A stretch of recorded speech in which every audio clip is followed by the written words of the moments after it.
From Classic Bowl in Coon Rapids, it's time for Prep Bowling on CTN. Good afternoon, everybody. I'm Bill Hupp, alongside Irondale head coach and Twin Cities Bowling Hall of Famer John Cryer. Two matchups today for you. The first match, Andover against Coon Rapids, and then Coon Rapids will take on Blaine in the second match here at Classic Bowl. And John, it's a battle of two teams very close to each other in the Metro North Central Conference. Andover 5-5 sits in 5th place. Coon Rapids 5-5 as well. They're currently sitting in 3rd place. And as you can see, it's a packed house here, a lot of energy anytime you have a conference meet. Absolutely. I think it'll be a pretty interesting match. We got the first one, pretty well even match. So it's we'll see if the pins want to fall for either one of the teams, get the breaks and pick up some spares and get the W. The warm-ups just about concluded here. Second annual broadcast of Prep Bowling, and Coon Rapids, a very successful program, has won 2 state championships at the JV level, state champions at the varsity level in 2020, and they currently sit with the 8th highest game average in the state at 189.46, and over the 39th highest game average right now, 172.38. They're, of course, led by the legend Darvin McGurr, high school bowling coach for 12 years. Conference champions recently, took 5th in state as well. As we are all set to get underway. There's Rob DeVries. There's Darvin McGurr, longtime coaching legend for the Huskies. And it should be, like you said, John, a pretty even matchup between these two teams. Yeah, it's it'll be interesting to see how they how the coaches have the players attack the lanes and see if they see anything the other coach doesn't to maybe get the advantage on the lanes and get a win here.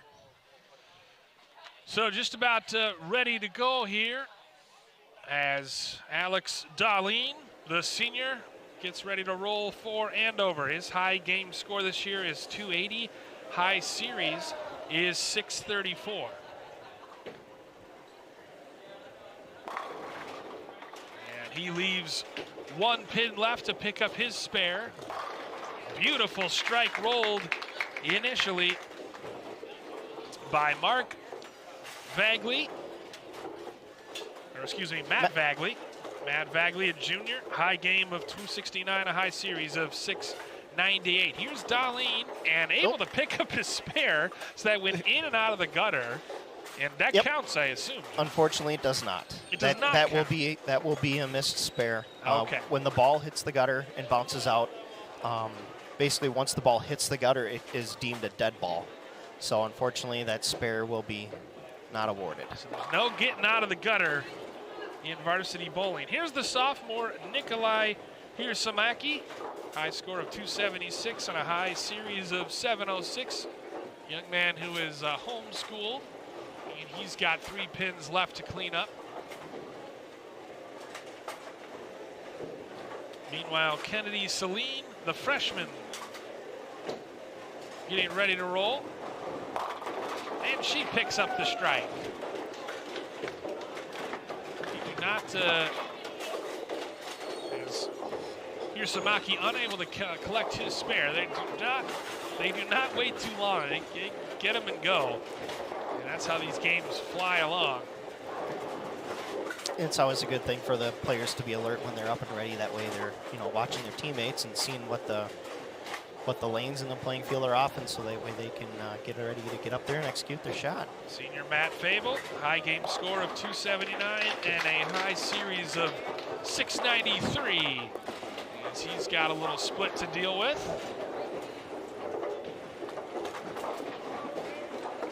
Meanwhile, on the other end, a gutter ball for sophomore Gabe Blake. High game score for him this year, 275. His high series, 652, as Fable looks to pick up his spare. And he's able to get 1. So now it's Gabe Blake's turn after that initial gutter ball. Still has a chance to pick up a spare.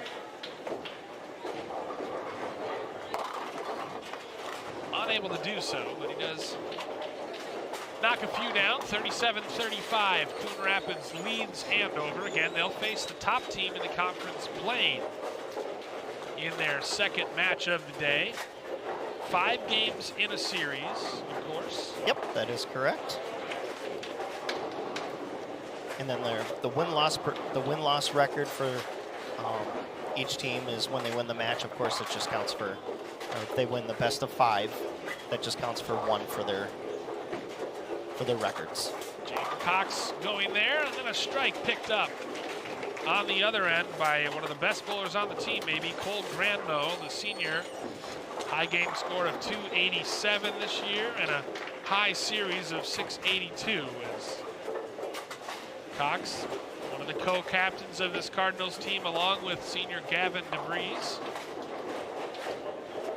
DeVries will be bowling 5th as Cox able to pick up the spare. Gavin DeVries, co-captain, 2022 second team All-State bowler. As you see right there, Nathan Ewell, the freshman, will go after DeVries. Coach's kid and All-Stater can't quite collect the strike. Had that pin coming across there, just missed the 10 pin. And actually, as Nathan steps up here, this past weekend we had an event with our MJBT scratch circuit where our CBA bowlers, our adult scratch circuit, teams up with the juniors. And collects the strike right there. Go on. And Nathan actually won the boys event this past weekend with his adult partner, Thomas Cleveland. Wow. So it was a big step for Nathan there to get that title underneath his belt. Yeah, just a freshman. High game score of 289 and a high series of 736. DeVries picks up his spare. Tight one so far, 66-65. Obviously 2 straight strikes as we're back to the top of the order with Alex Darlene. Darlene, a regular on the circuit as well.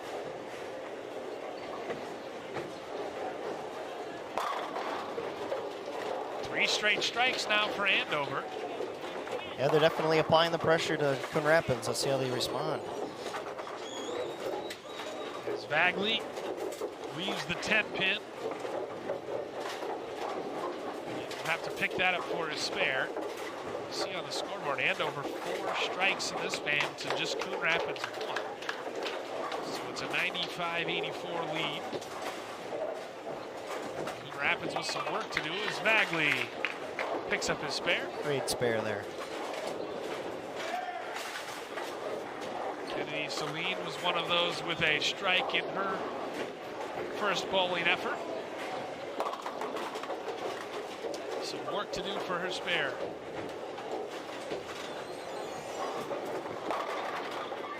Here's Samaki, gets the 10 pin to fall. There, Messenger finally got it. It took a little while, but eventually it dropped. And here's Samaki. So 10 frames, 5 games, 1 match, and best of 5. Now, if it's decided, do they still bowl all 5 to? Correct. Yeah, okay, they will. Yep, automatically will bowl all 5 because they get the individual performances by the bowlers. They get graded, I guess you could say, by their fill percentage. So their strikes and spares versus their open frames. Sophomore Gabe Blake gets the lucky roll with the 7 pin, knocking out the 10. Another strike recorded by the Huskies. Meanwhile, Fable unable to pick up the spare for Coon Rapids. 128-123 as we enter the 9th and 10th frames of game 1. Granmo makes it 2 straight strikes. Great shot by the setup guy there. That actually puts Coon Rapids down quite a bit there, so let's see if Jaden can answer back. 148-123 with the anchor Nathan Ewell still left to bowl. Jaden Cox able to get the roll with, I believe, the 3-pin, knocking down the 6, and that's a big strike right there recorded for the knocking down the 9. But that's the. I just figured I'd say it's close enough no one would actually call me on it. But thank you for correcting the record. 10th frame set to start here. Those pins fly around so fast, it's hard do. to get the numbers on them right. Yeah. You say it confidently enough, no one will know the difference. You got that right. That was a great shot. Yeah, it was, but he leaves the 10 pin standing. DeVries, one of the best keglers. The German word for bowler. I don't know Very how good frequent, terminology. I don't know how frequently it's, yeah, Google tells you a lot of things. As DeVries leaves a little bit of meat on the bone there. 175, 147 as Ewell steps up.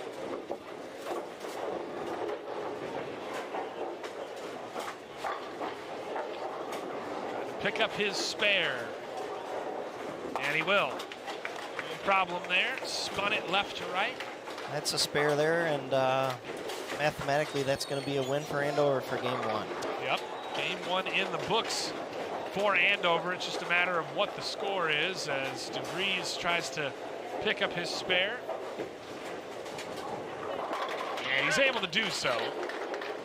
Spinning shot that makes the final score 177 to 153 in favor of Andover.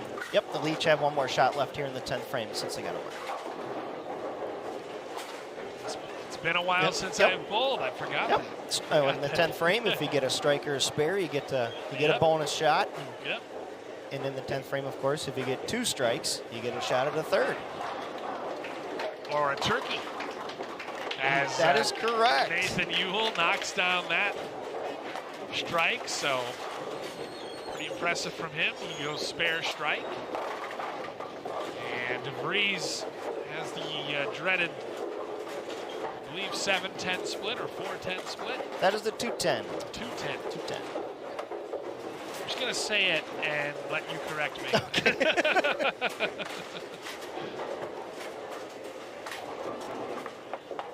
Yeah, just watching from a coach's standpoint on this pair right now. Lane 2 seems a little bit tighter, so in other words, to keep the terminology pretty simple here, it says the ball gets into the middle part of the lane, you're going to find more oil, and as the ball gets closer to the gutter, it's going to be more dry, so you're seeing the ball change direction a little bit more continuous and more violent. And this lane 2 is definitely tighter in the middle part of the lane, so it. Let's see if Andover picks up on that and see if Coon Rapids can capitalize on lane 1 here with the, looks like the pattern on that lane is a little bit more easier to read.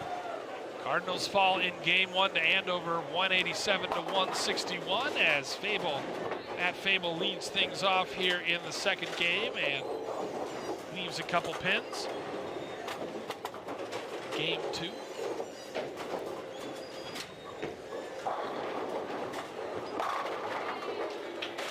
Meanwhile, a strike recorded there for Andover and Alex Darlene. Fable able to pick up his spare though. Good solid start by both teams here.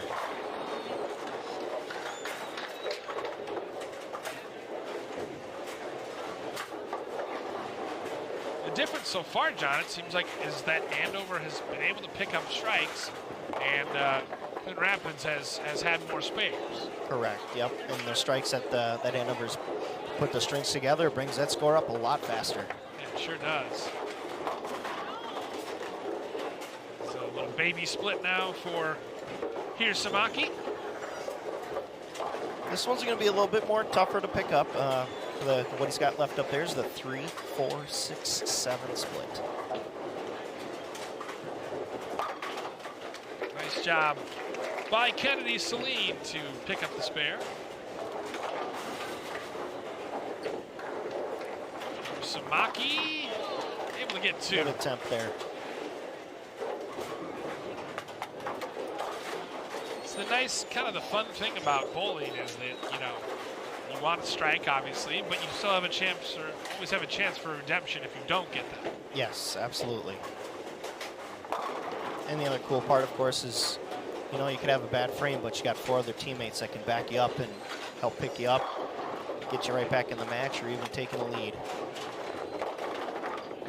Each bowler here in the 3rd frame with a pin left. And Mitchell and Bagley. Bagley collects his spare. So yeah, the Cardinals, they're making the best of less than ideal circumstances, not getting as many strikes, but at least picking up spares. Yes. In most cases. In this game, spares are very, very, very important. As Mitchell matches that spare, Jaden Cox and DeVries still in the 4-5 spots for the Cardinals.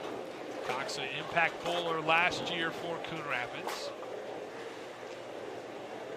It's funny, I was watching video of that before I was watching the broadcast from last year, and I recognized a lot of the names. So it's fun to see, you know, how much the kids have matured as Jaden Cox collects his strike. And being kids, how much they have gotten taller. Right, making us adults look shorter. Yes. I like this address from Granmo.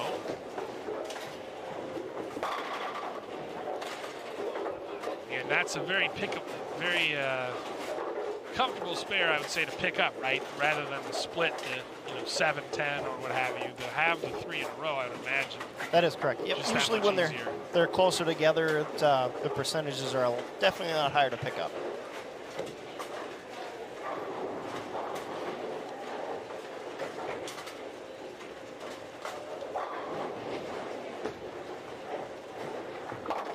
Granmo goes Jersey side and picks up his spare. Runs the line. So we're on to the anchors for both teams. Gavin DeVries got 2nd team All-State last year. 2 All-State bowlers for Coon Rapids. Jack Simmer in 2020. As DeVries leaves, not even going to guess which pins those are, but they're consecutive. That is the 2-8. The 2-8. The terminology on those 2 is called the sleeper. The sleeper, all right. I know a little bowling terminology, but not a lot, as Ewell wishes he'd done better. Yeah, this lane 2 is definitely going to give these bowlers some fits if they're not careful. That's as the playing field where the lane is, there's actually oil laid out on the lanes, but it's of course invisible to the eye to see. So you got to watch how the ball travels down the lane, and it's definitely a little tricky on this lane 2 where that oil is. So the bowlers will have to navigate, either try to get through it, or they got to go around it to get to the drier boards or closer to the gutter. DeVries picks up his spare, so we're back to the top of the rotation. Well, we'll see if Ewell can finish in the anchor spot here for Andover. So he looks to match the spare of DeVries, and he does. Now, John, I guess for the bowling neophytes out there, why aren't the lanes oiled the same way, or are they, and it just changes over the course of having that many balls rolling down the wooden structures? As the lanes are oiled, they are oiled the same. They use an oiling machine that can get it down to millimeters to where the oil is laid down and where it stops at. There probably could be a little bit of topography issue between lane 1 and lane 2, to where it could be just a little bit different, a little bit minute. Another thing to keep in mind as well is up against lane 1, you have a wall. So the air movement down lane between lane 1 is going to be a lot more. It's almost going to be doubled, because the air is going to bounce off that wall and come back towards lane 1, which will make it a little bit drier. So it's the differential between lane 1 and 2 with that airflow is going to make it. It's going to kind of exaggerate it a little bit more for these kids. And the kids are experienced enough, as Shirasaki gets a nice round of applause after picking up his strike. The kids, or bowlers in general, can sort of tell after a certain point how oiled up or not the lanes are, how dry they are. That is correct. And if as the ball travels down the lane, majority of the time in the front part of the lane where the ball is being released by the bowler, you're going to find a lot of oil. So the ball is going to skid just like a car tire on ice. And eventually, as the ball travels down the lane, it's going to get to, in general, it's about 40 feet. Your lane is 60 feet long. About 40 feet down is when the oil is going to stop, and then it's dry. So that's when you see that ball change direction and head towards the middle part of head towards the head pin, I guess you could say, just to keep it simple. Celine picks up a spare. Score right now 124 to 102, but again, Coon Rapids did just pick up a strike as Bagley. Oh, with a nice strike there. There's a trip 4. Beautifully done by Matt Bagley, as it was a real nose hit to pick up the strike.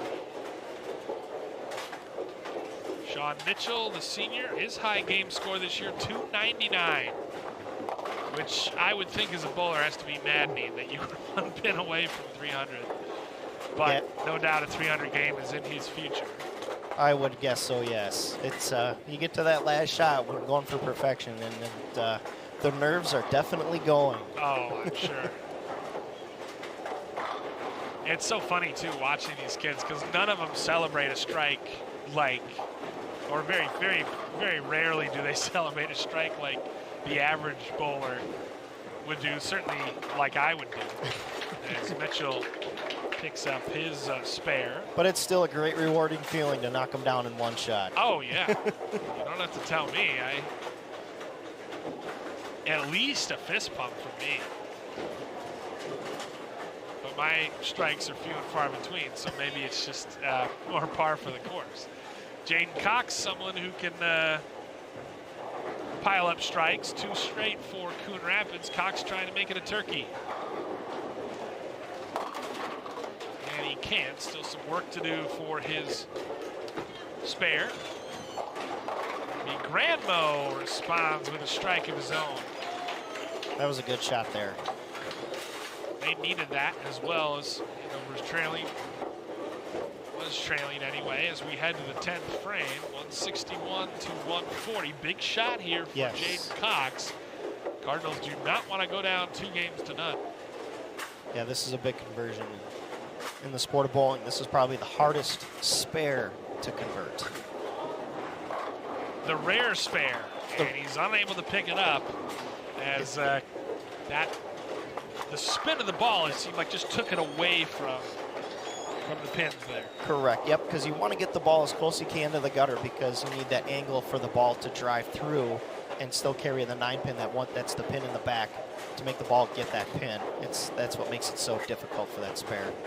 Here's Ewell with his team leading 161 to 144, and he's still got a pin left. As Gavin DeVries, the senior co-captain, with a chance to maybe steal one back for his team. They trail it, though, 179 to 144.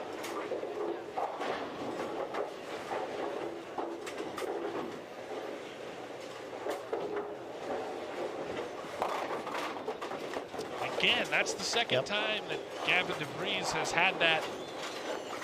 It seems, yeah, for the ball that he's using right now, it seems like it's a little bit too weak for the pattern that to get the performance that he needs. I think he's probably going to have to do a combination of probably ball up and slow his speed down so that way the ball can respond better to the pattern that's out there. And again, what did you call, John, the situation he's got right there? It's called the 2-8 sleeper. The sleeper, that's right. And he picks up his spare, but I don't think it's going to be enough.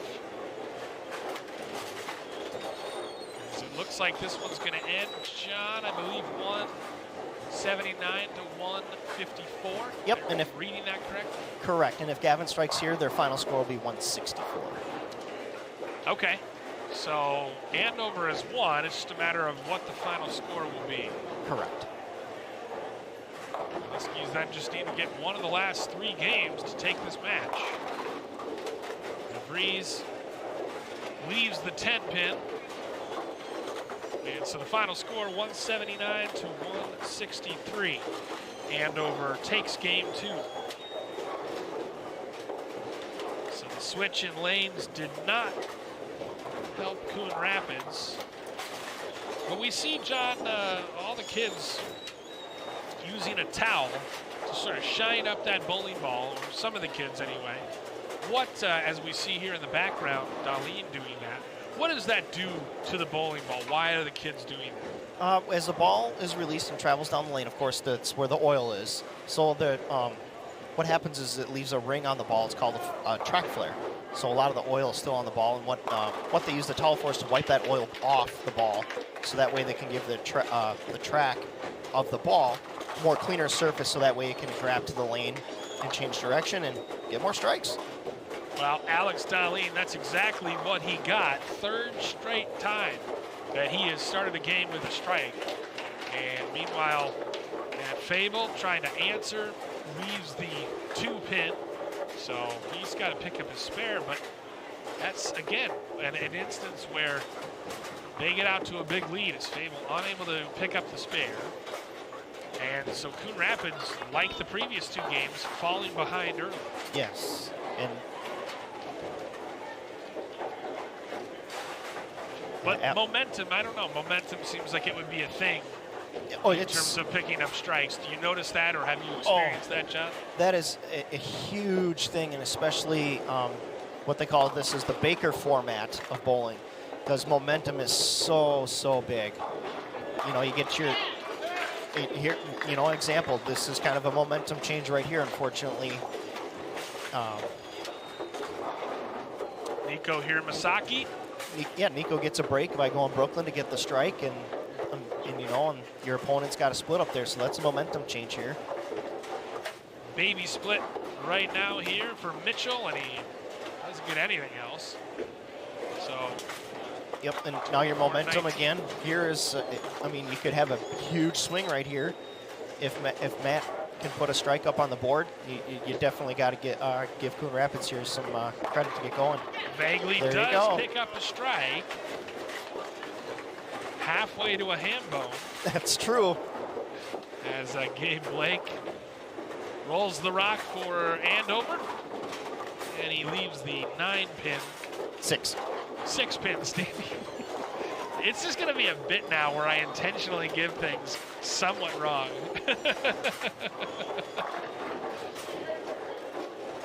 My eyesight's never been good.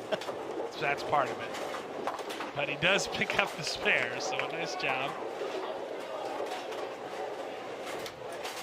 John just helpfully diagrammed the bowling pin order. We're in game 3 of match number 1. Don't forget, after this, Coon Rapids will be hosting Blaine. Game 3. Game 3 of match number 1. What did I say, game 2? Nope, you said game 3. Game 3, yeah. Yep. Game 3 of match number 2. Match number 1, that's what I thought. Ouch.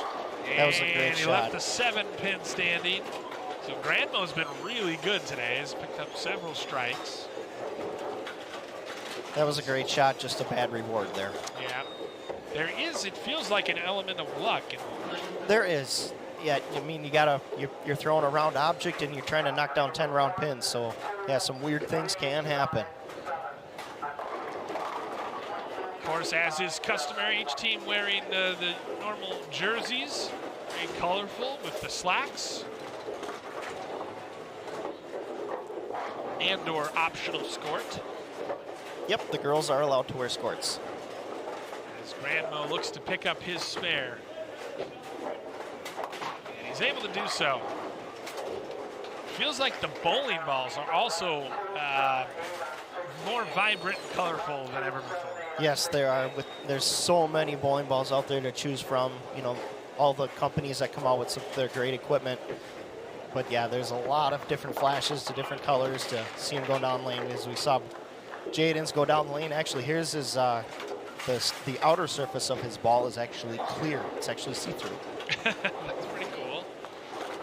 And just to pick up the spare there as Nathan Ewell with his first turn of game 3. First frame. Kind of an odd, what is that, the 496? That is correct. All right, I'm learning.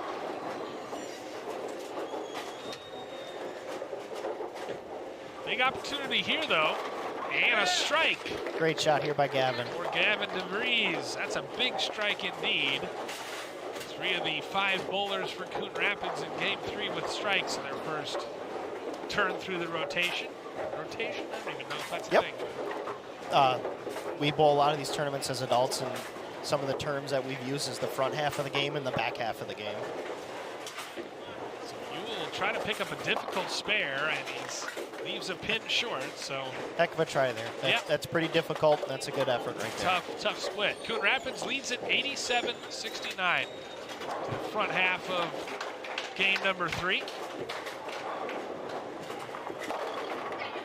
And another strike, and a big one picked up by senior Matt Fable.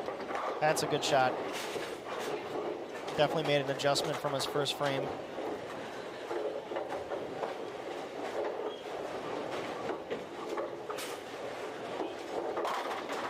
But nice job by Alex Darlene to respond with a strike of his own. What kind of adjustments, John, can bowlers make frame to frame? What they can do is definitely watch all the balls traveling down the lane. If you're going to catch too much of the head pin, definitely talking as a right-handed bowler.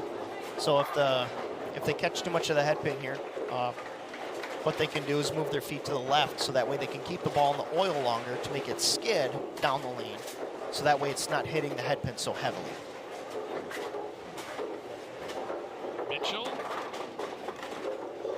leaves the 7-4 for his spare. Golai here, Somaki trying to pick up the spare, and he leaves the, I believe that's the 9 pin. 3 pin.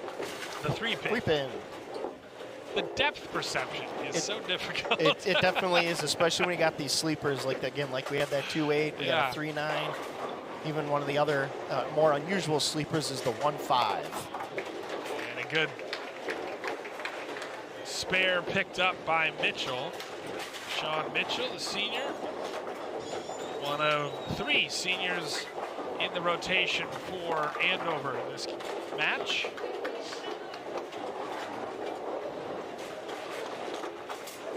Talked about it on last year's broadcast. You just love this sort of ambient noise in a bowling alley. It's just kind of constant and sort of just becomes almost a soundtrack, a sporting soundtrack. And it's one of the best out there, in my opinion. It is. And hearing the pins crackling. Don't disagree. And there's kids out there that have just so much power, and it sounds just like an explosion down there.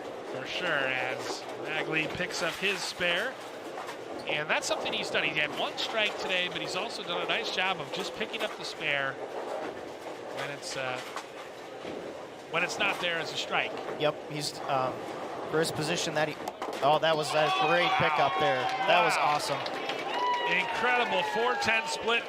Blake picks it up. Great spare there. The spare. And Andover trailing 142 to 117 with 2 frames left. Coon Rapids trying to stay alive here in this first match. And I was going to say here with Matt Bagley, definitely making his spares and staying solid in that A position. And for where he's at in his lineup, that's what he's supposed to do, is get ready to set up his setup man, which is the 4-9. And generally your anchor bowler is your best bowler at the 5 and 10 position. Granmo has been super impressive today, and he leaves the 6-pin standing, but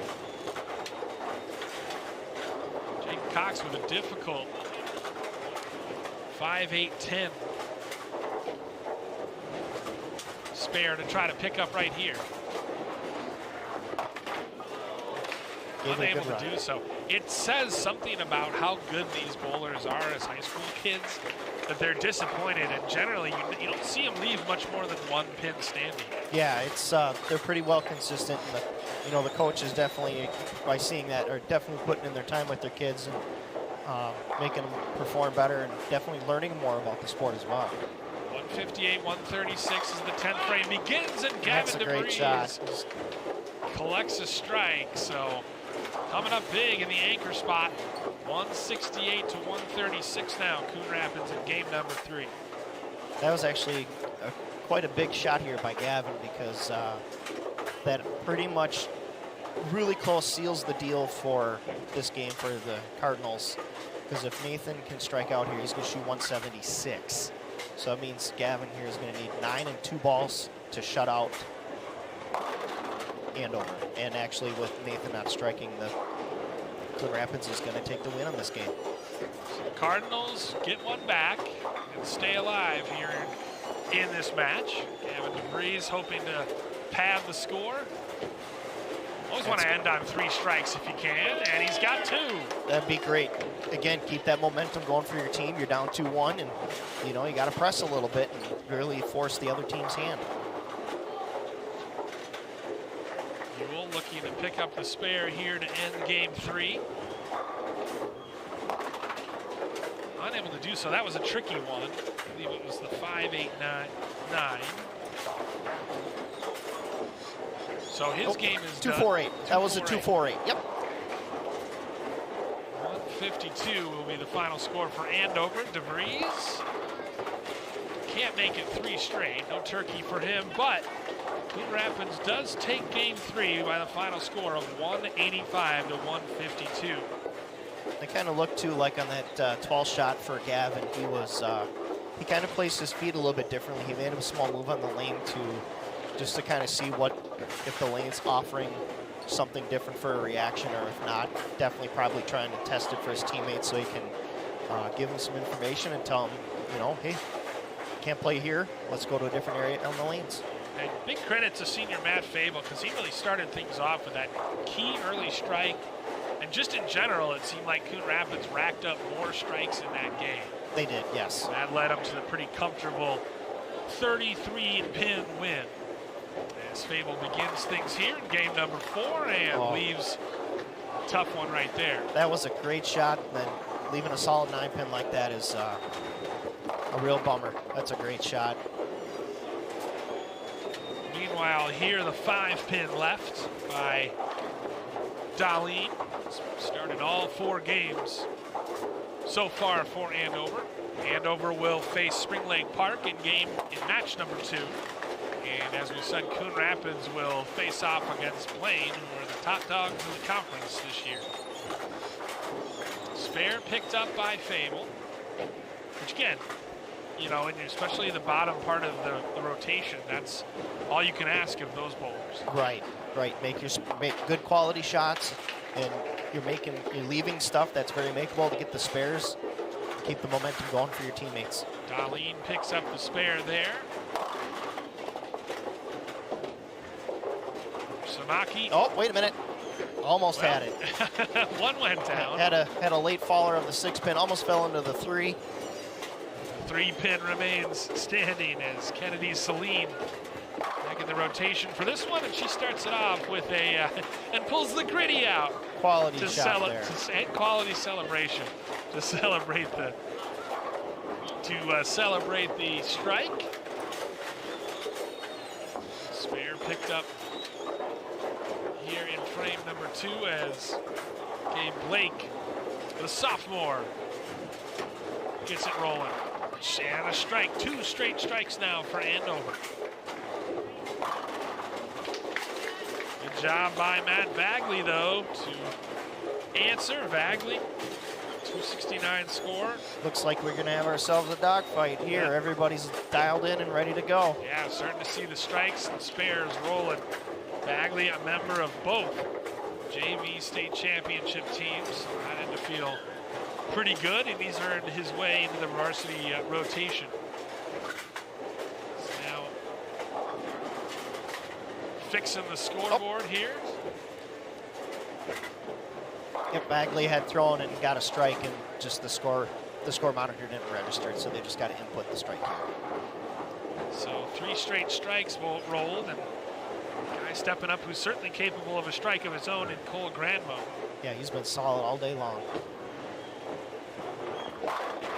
Solid once again. Great shot. Just there, leaving yes. the 10-pin. Some people call it for a right-hander, that's the nightmare pin. It can be pesky at times. Because it doesn't fit your shot shape, right? Like much like golf. Right. A sport that I'm a little more familiar with than bowling. Here's Jaden Cox in the 4-hole. He leaves the 10-6. It is a tough one, but Granmo, veteran that he is, manages to knock that one down. This is the same conference meet that we broadcast last year. Same matchups between teams. Cardinals almost completed a stirring comeback in that second match last year as Cox picks up his spare. 79-69, Coon Rapids trails it. Two teams, again, very close to each other in conference, both 5-5 in the Metro North Central. This is, and for conference-wise, this is probably one of the strongest conferences that Minnesota offers. So we got a lot of good bowlers, a lot of good teams. How are, what are the differences? Because last year there were 2 classes. Now there are 4 for state championships, in terms of state championships. Wow, a spare from Nathan Ewell. They call that a backdoor strike. Backdoor strike for Ewell as he shrugs his shoulders. That looked like the 5 hitting the 2, hitting the 1. And meanwhile, a nice answer for Gavin DeVries. Great ball. Strikes are flying left and right now. Yeah, they changed the conferences this year more to geographical location. We used to have a tournament called the Super Regional. It was a postseason for some of the, I'm trying to rephrase this as best I can, by the records that they would get invited to. So they didn't actually necessarily have to win their conference, but they get invited back to then a Super Regional to the state tournament. So they've bypassed the Super Regional so that now 4 teams make the state tournament. 4 straight strikes bowled by both teams as Darlene answers Fable's strike. Yeah, this is going to be a big match here. We might see our highest scoring output if things continue like this. The pins were teetering, but they stayed up. What I was going to ask you though, is there a real difference in terms of class and the size of the school and whatnot with bowling, and or do you have some small schools that have a good number of solid bowlers as well? It's a tough call. It's a lot of mix in there. There's some smaller schools that do have some pretty high caliber bowlers. Because I would think that unlike soccer and football, where it's more of a numbers game and you just got to find 12, 11 good players and you have more options when you have 3,000 kids. Bowling, it's a smaller team, so I didn't know. That was my question, was does that end up making a difference as Kennedy Seelan picks up the spare? I would agree with that, yes. It does, definitely does come into play there. And a small part of it also is your coach, how much time do they spend with the kids to get them to improve, kind of put them on the right track to excel at the sport. Back and forth these two teams go. It's very close, 145 to 153. A little bit of work to do to pick up the spare here for Blake. This will be interesting for Andover because the terminology for this one is called the super washout. Okay. So and the only thing that kind of hurt a little bit here for Gabe on this shot is he got a 5 count. So the next ball, once you have a spare, your next ball, your count, your first ball, how many you knock over makes a big difference. By him getting 5, say versus 9, so his team, they just lost 4 pins of count. Okay. So, and now, which makes it difficult to pick up the spare. So technically that type of frame with that low of a count and missing the spare, it's almost like you're losing a frame and a half of score, which is unfortunate. Yes, that's a lot. 158, 155 as we begin the 9th and 10th frames of game number 4. Jaden Cox. And again, talking about in his first frame. Talking about momentum again. Here's your change. And he picks up a strike in due fashion as Granmo can't answer. Just leaving that 8-pin standing. Granmo looking to equal 175, 167 the score as Granmo hoping to at least pick up the spare. So as it stands, we'll give Gabe the spare here. Going into the 10th frame, if Gavin here can get 2 strikes in the 10th frame, he'll actually shut out the game, and Coon Rapids will get another one. That would tie the match heading into the 5th and decisive game. Is good bet to give Granmo, especially with that left side of attack with his right hand. I don't know actually if we have, I haven't noticed anyway, John, if we have a left-handed bowler in this match. We actually do not. We have all right-handers today. Oh, on this match, sorry. Yes. DeVries, still a little bit of work to do. A 7-9-5, I think. 5-7-8. 5-7-8, okay. Yeah, this is actually so very odd, very odd leave. 189, 168 as Nathan Ewell takes the anchor. He would love to have picked up a strike there, but instead he leaves the 4. He's got the 4 left for his spare. Now the way that I see Gavin here looking back at his coach, this is kind of an interesting spot here because if Gavin goes for it and picks it up, they're in the front run to win the match. If he doesn't convert, and say, let's just say if he gets 2, that will force Nathan to make his spare and actually still throw a good shot to win the game. So it's kind of a crucial spot where Gavin's at right now. So now he got 2. So now he's forced Nathan to make the spare and still throw a good shot to win the game. 193, 186. Ewell trying to pick up an all-important spare right here. Able to do so. Great job. Sets up a very important shot here with Andover trailing Coon Rapids 193 to 187. So he'll need 6 on this ball, will be a tie, 7's a win, and 5 is a loss for Andover. We'd love nothing more than to end it emphatically with a strike. Absolutely, yep. To win the game and the match for Andover.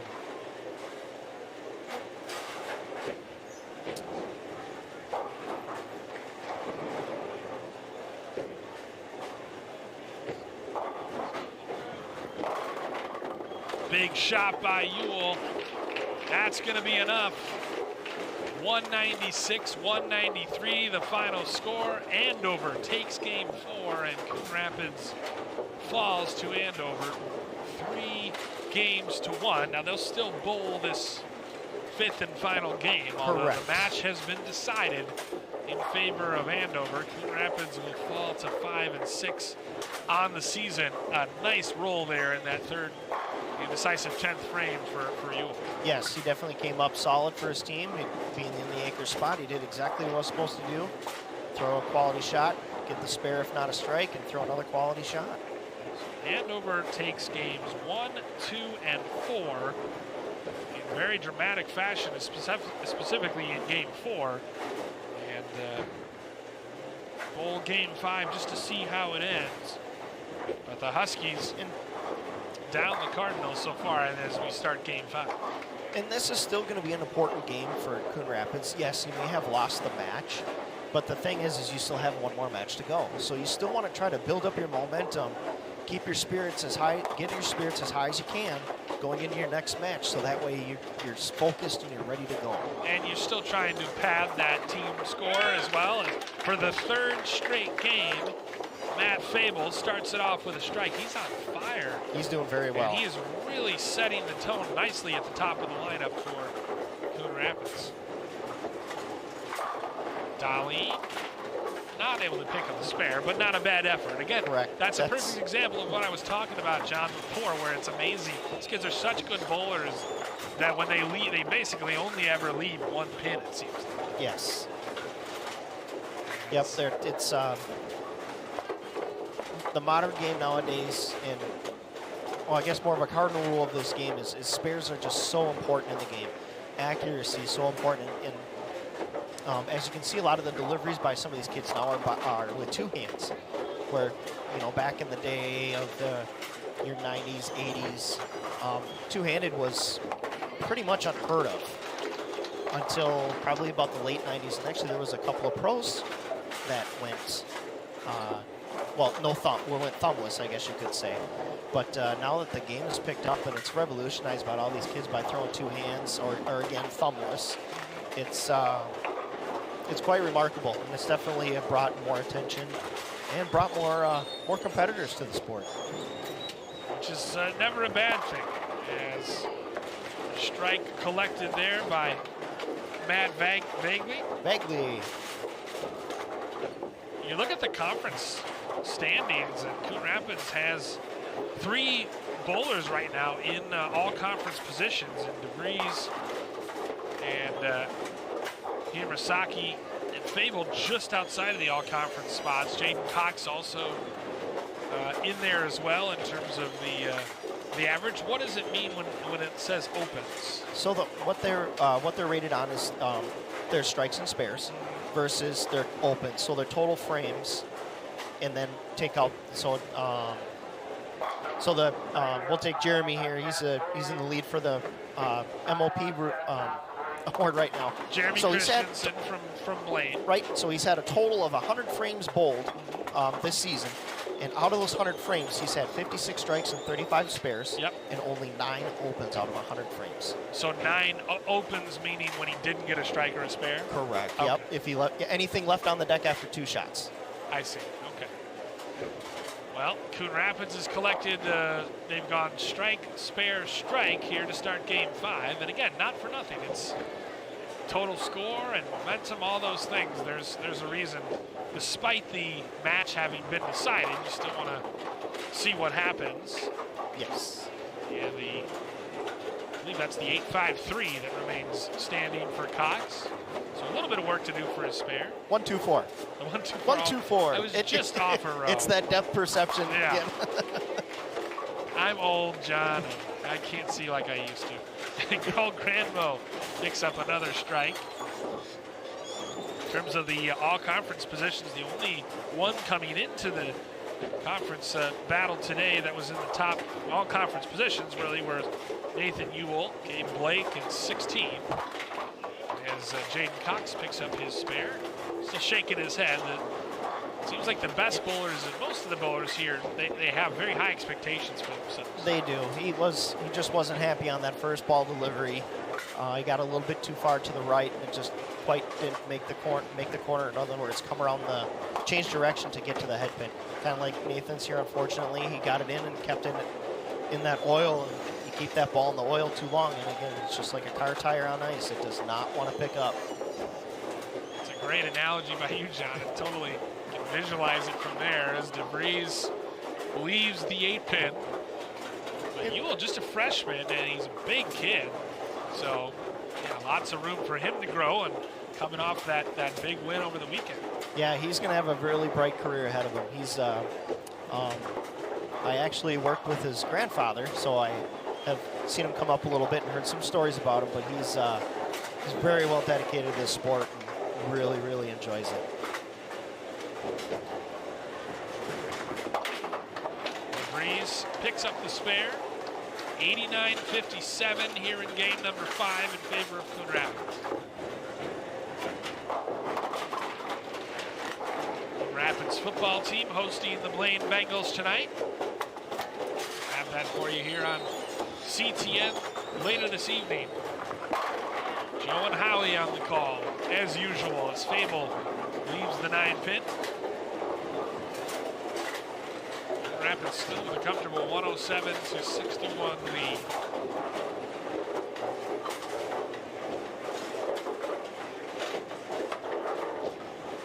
Alex Darlene was one of those bowlers who participated in the match last year, and he picks up the strike. Fable answers with the spare. Second strike of the game for Andover. Rapids thus far through 6 frames has gone strike, spare, spare, spare.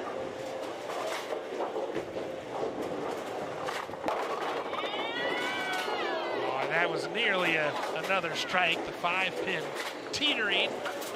Yeah, that was a good shot there. He got an unfortunate break, and terminology there, he left a ripper 5. A ripper 5. I'm going to have to write all of these down to have any chance to remember them, as Mitchell answers with a strike. Trying to get Andover back in this one. They've already won. They're leading 3-1 here in the 5th game. 126-91 as Nico Hiramasaki, sophomore who is homeschooled, picks up the spare. He just loves, I talked about it with you before the meet started, but it's just so much fun to see the camaraderie. And a lot of these kids through the various circuits know each other, right? Yes. They've gotten to know each other, as it seems like it's a pretty tight-knit community. Bagley with another strike. Yeah, this game is that Coon Rapids is bowling right now is definitely a good statement for themselves as a team to give them momentum, because right now they are. I won't put the Cardinal jinx on them, but let's just say it's a solid game. I won't say it until the game is over. 2 frames remaining, 147 to 120. Spare there for Blake. Gave Blake 16th in the conference standings. You said one of the better bowling conferences in the state, the Metro and Central. Andover now has won 29 games and lost 25. Rapids looking to pick up their 32nd win of the season. Tough split there.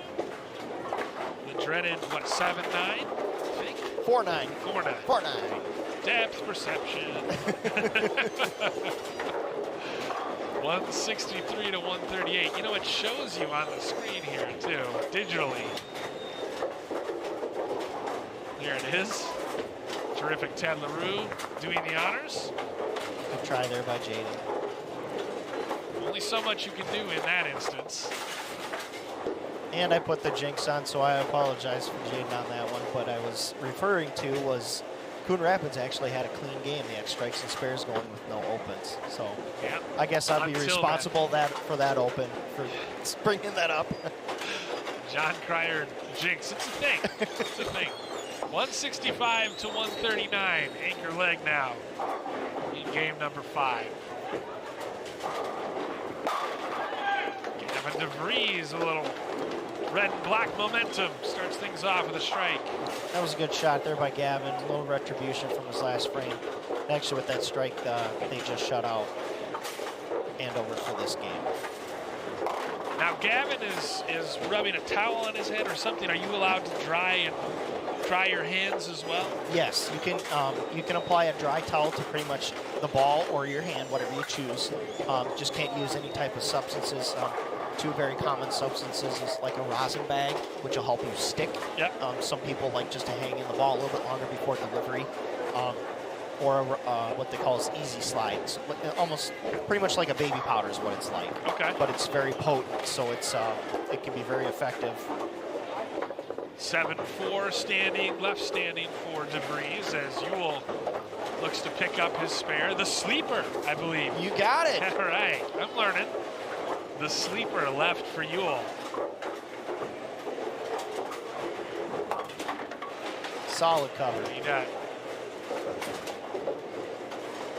But a great way to end it for Coon Rapids, particularly if DeVries can pick up the spare here.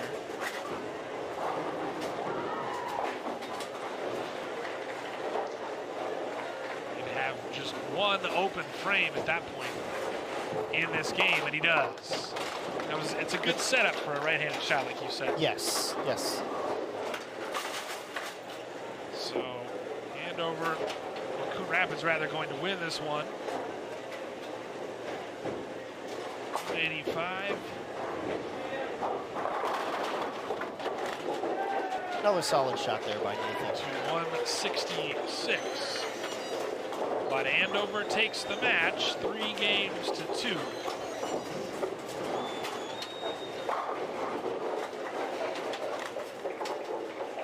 So there you see it.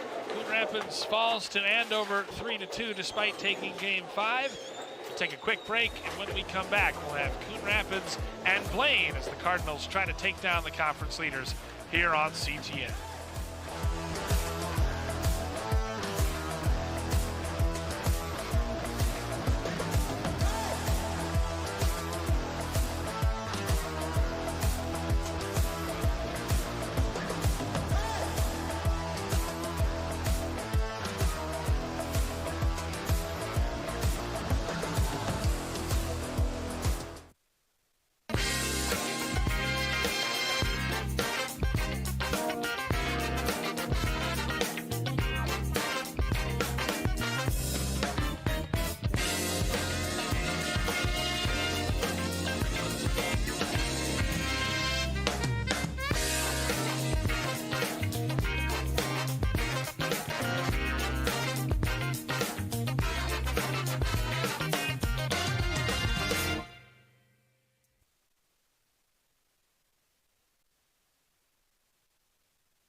consistency at least, yeah.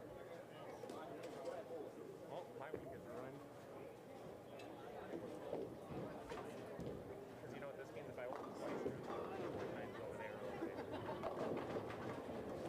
I don't want it. Obviously being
Back here at Classic Bowl in Coon Rapids, Bill Hupp and John Cryer, Irondale head coach and Twin Cities Bowling Hall of Famer John Cryer, as Coon Rapids and Blaine get set to begin, and they'll be underway with Matt Fable, and he leaves one of the pins standing, so he'll have Leaves a little four work. pin. Leaves the 4 pin standing, a little work to do for his spare.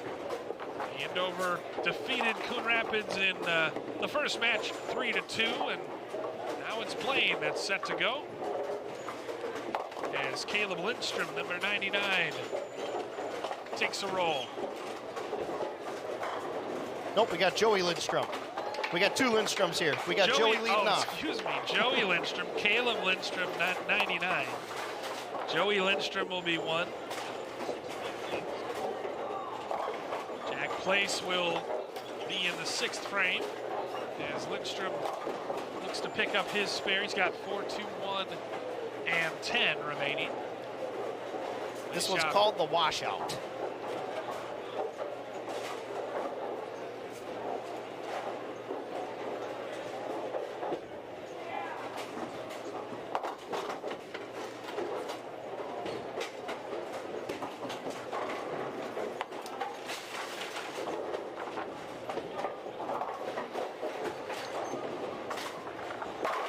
As Nico Hirmasaki delights his aunts and uncles down in Australia who are watching us on YouTube by picking up a strike.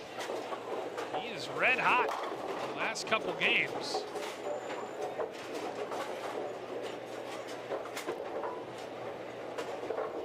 Cameron Olson there with a solid shot. Number 66, Cameron Olson, doing the honors. Brings up Matt Bagel. High game of 269, a high series of 698. 30-19, Coon Rapids out to an early lead. Blaine sitting right now with an 8-2 record, first place in the Metro North Central Conference. They've won 27 games, lost 22, and tied 1. Currently have the 10th highest game average in the state with 187.64. This will be definitely one of the teams to watch And in I the remember postseason. Caleb Lindstrom last year. Was he not the state champion as a freshman? I believe he was last year. Sophomore now. I think you're correct on that one, I Bill. want to say he was the state champ as a freshman. Bowling in the number 3 spot now as Nagel picks up his spare. Coon Rapids 5 and 6, 3rd place in the Metro North, trying to bounce back after losing to Andover in the first match. Lindstrom with just the 7 pin remaining. And that's no problem at all for his shot shape. Pretty solid spare. Those right-handers love those left side spares. They can just make that ball hook right to it. Just like a magnet. Brings up Jaden Cox, the co-captain. Bowled a 300 this year. High series of 814. That's a pretty remarkable set. That's pretty good. Yeah, bad at all. He's one of the more serious and expressive bowlers we've seen here today. Picture of focus here. Nearly had the sleeper plus the 10, but instead it's an 8-10 split. 210. 210. We got a 210. Oh, that dreaded depth perception. Braylon Olmberg sent to bowl number 16, and he knocks them all down. 10 pins, 10 for the strike. 10 pins up, 10 pins down. Pretty darn good. That hits heat on it, too.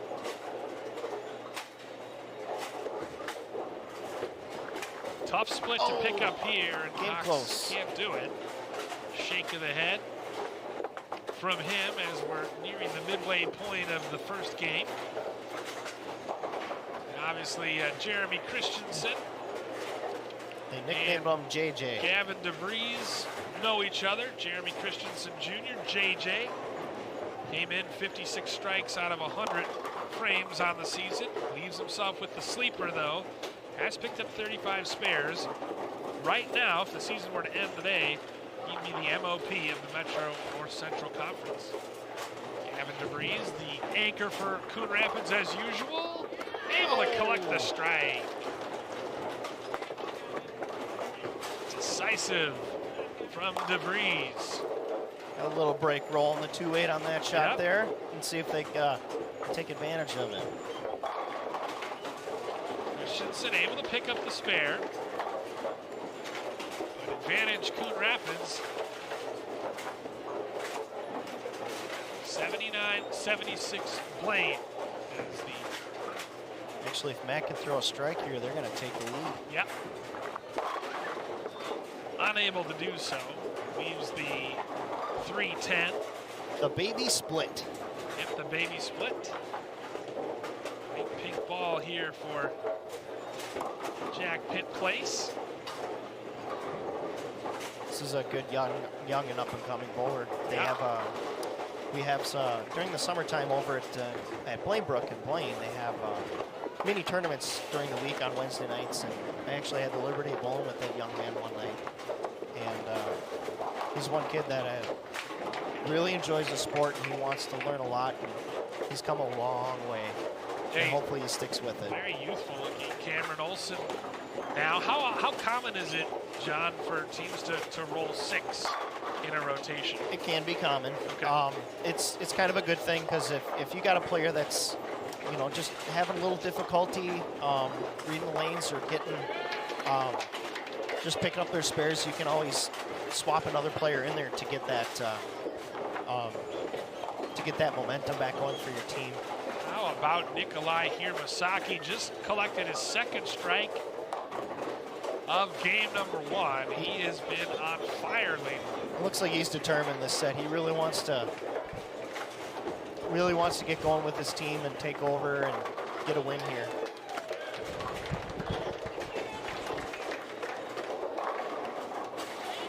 Matt here got a nice Brooklyn shot. Got the double up there for his team. Kalen Lindstrom now up. St. Francis battling in front of us here in lanes number 1 and 2 against Anoka. Anoka and St. Francis. Lindstrom with still a little bit of work to do for his spare. 143, 124, but Coon Rapids has gotten 2 strikes consecutively, going for that turkey. Haven't seen many of them so far in these matches. Yeah, it's they've been kind of a little harder to come by today, but that first match we had on 1 and 2, that pair got pretty tricky. So For it sure. says I would guess that this pair is going to be a little bit more consistent. Score's going to be a little bit higher here on 5 and 6. And now when you say pair, you mean those the lanes? Correct. Okay. Yep. They usually when they call a pair for like 1 and 2, or on the same pair, 3 and 4 are also a pair. So the set of lanes that the kids bowl on for their match. Braylon Alberg leaves the 10 pin. Alberg, one of 3 Bengal bowlers in the top 9 in the all-conference, or top 10, I should say, in the all-conference places. Christensen came into today's meet in the MOP spot. Alberg was 6th, and Caleb Lindstrom was 9th. So Yep. Jaden Cox looks for a little redemption in his second turn. And he almost gets it. Ultimately leaves the 5 pin. Yeah, he looked like he got a little slow on that one, and he got it to the dry part of the lane a little too fast on that shot. That's kind of why the ball looked like it overhooked on him. Alberg with that bright blue ball matching the blue jerseys of the Bengals.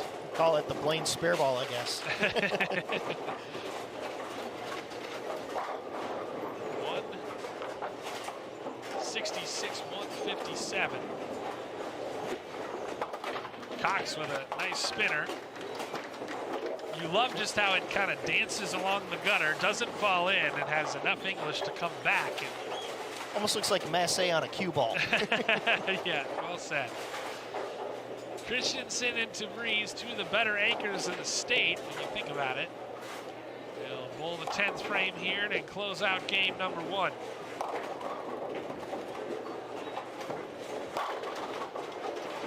Christensen starts things off with a strike. Came in with a pretty good strike percentage. He came in 50%, 56% strike percentage. Yeah, that's pretty good. And DeVries answers with a strike of his own.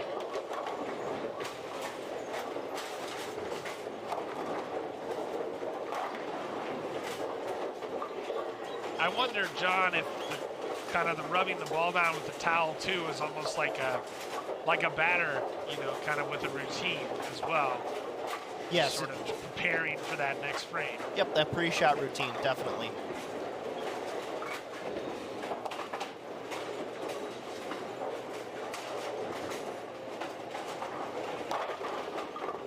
And he gets the lucky bounce there as pin number 6 knocked over pin 10. 2 straight strikes for Christensen. Breeze can't quite answer. He leaves the 8-pin standing. Make that the 4-pin before I get corrected. You got it. Head coach Julie Saba in her 5th season in charge of the Bengals.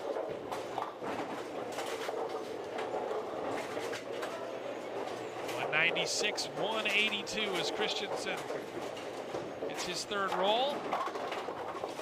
Can't quite get it there, the 8-10 split. Nope, make that the 4-10 split. Look, that was a ball change too, so it looks like he was trying something a little bit different to see if he could get a better reaction on the lanes. 204 to 182. Big spare here. DeVries picks it up.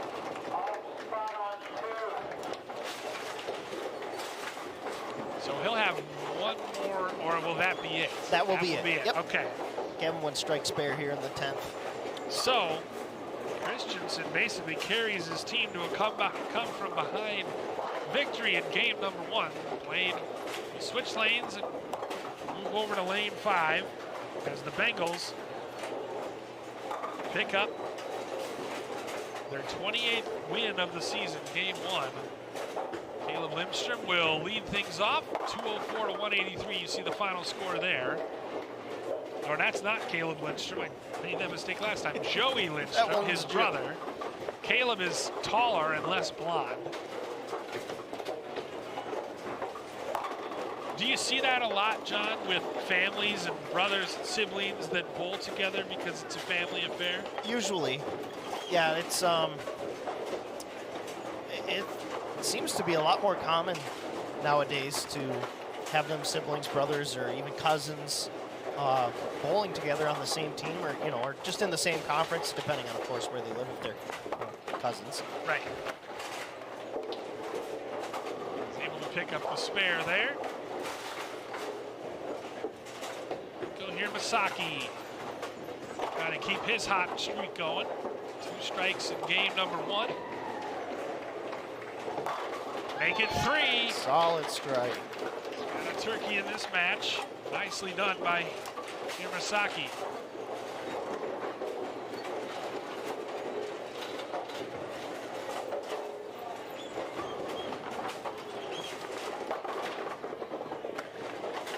Cameron Olson with a little bit of work to do. 7-4-10 left. Yeah, this one's going to be a pretty difficult spare to make, also known as a split. To convert it, you're going to have to take the 4-pin, which is the one more towards the middle, and you got to slide it all the way to the right to knock out the 10-pin. Or it can also happen to just get a bounce out from the pins. Pins are pretty lively, and get something to bounce out and hit that 10-pin.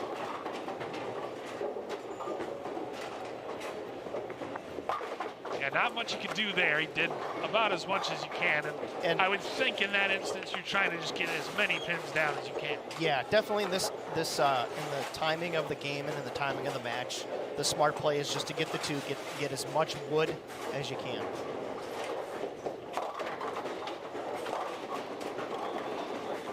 Bagel leaves the 6-3 standing.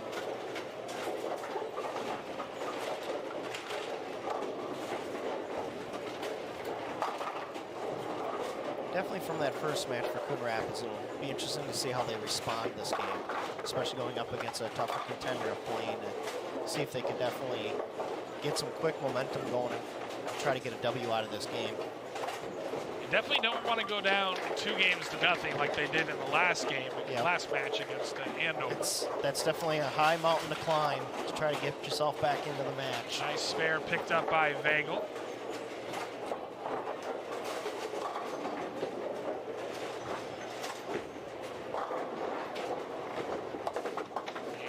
Lindstrom responds with a spare of his own. Good spare there.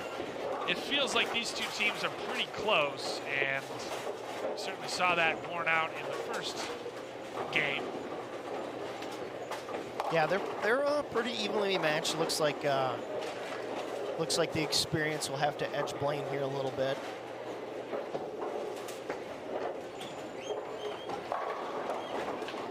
Braylon Allenberg picks up a strike. Good shot there, tomahawk 4. He's been red hot for Blaine as well. Jaden Cox now with a little bit of pressure to try to answer that.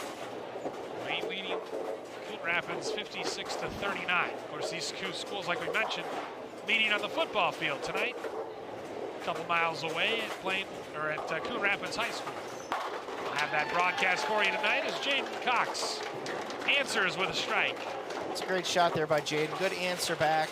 Keeps him in the lead by 3 pins so far in this game. Now it's Christensen's turn in that anchor spot.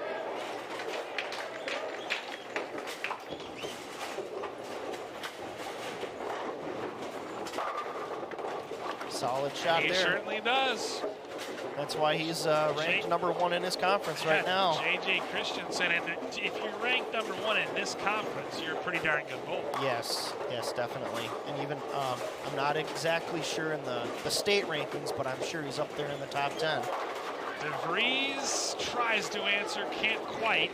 Leaves the 4-pin hanging out there.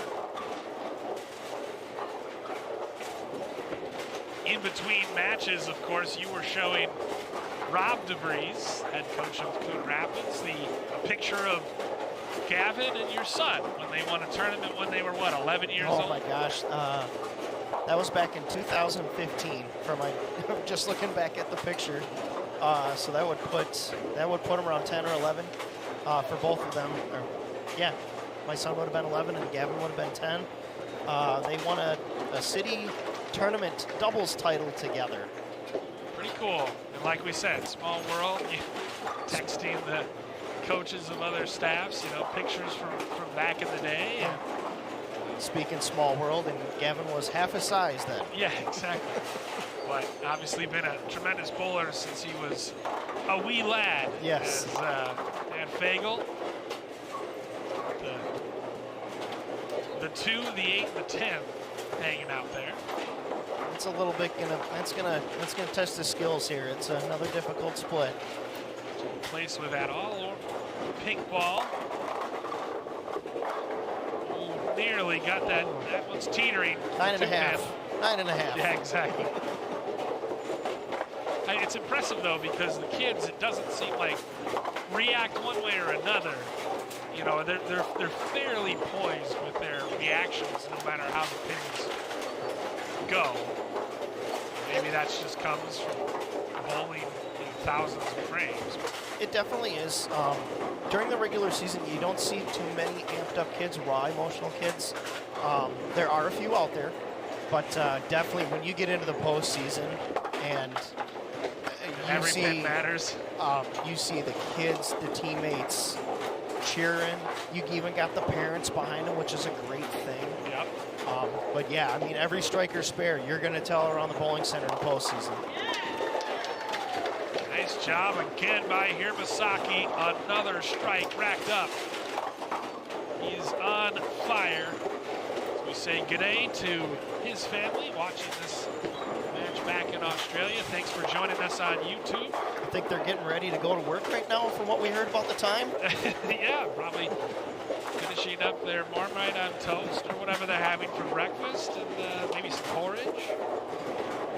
A little bowling with your breakfast. That's never a bad way to start the day. And it's Friday there. Happy Friday to them. Yeah, exactly. They're starting their weekend early. 123-105. That could be critical right there. Blaine can't pick up the spare.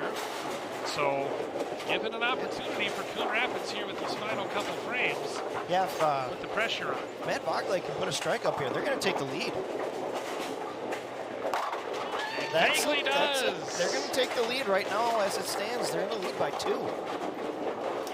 vaguely makes it 2 straight strikes. He's formed a pretty potent combination with Hirosaki. They do lead it to 125 to 123, but some good bowlers left in this Blaine lineup, including Caleb Lindstrom. Just records a strike of his own. Great answer there. Great answer. You could have a big momentum swing right there, and he just kind of made that back to even keel for this match. Baby-faced assassin. No one calls him that, but I'm going to call him. That's a good one. I like that. He's a very poised, proficient bowler, as Jaden Cox tries to answer here in the 9th frame. I think this is going to be some redemption for Dave. He's going to really want this one. Just didn't pick up again in that spot. Same leave as well with the 2-8.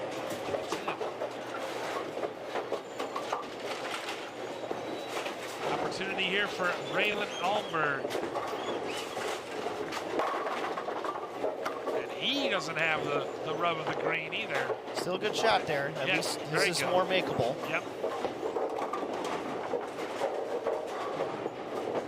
And especially sitting on 2 strikes here for Jaden's position, you definitely want to make sure of 2. Still get the ball into your anchor bowler's hands. Yeah, do what you can as he picks up the sleeper. Heck of a try. And almost knocked over the 10 pin. That was pretty good. That would have been something else. Teammates acknowledging the effort. I just love how much that ball matches his jersey. Raylan Almberg does what he does and picks up the spare. So the score is 153 to 150 as Christensen and DeVries square off in the anchor leg here in game 2. Yep, this is a must-strike situation. Not quite enough as... It was a little high. Yeah, we've seen a lot of the 4-pin left standing here in this game. It seems right now that that right lane number 6, it's if you don't quite get it enough to the gutter, it doesn't want to change direction, doesn't want to hook in the right spot, but yet if you get it too close to the gutter, it just overhooks. Christensen, I tried to deliver in the clutch, but he left the 2-pin standing. Switch balls here for the second roll. Are bowlers a superstitious lot, John? I think I'd have to say about 50-50. Okay. I mean, some of them have superstitions, some of them don't. Me personally, I do have one. In my very first, when I started a in league or tournament, whatever it is, my very first frame, I'm left-handed, so my nemesis pin is a 7-pin. If I leave the 7-pin my first frame and then I miss it, it's that's my superstition. So I get a couple of butterflies flying around and I leave that pin in the very first ball of my tournament or league. 172 to 160, both young men picked up their spares. Now DeVries in a must-strike situation again. Yes.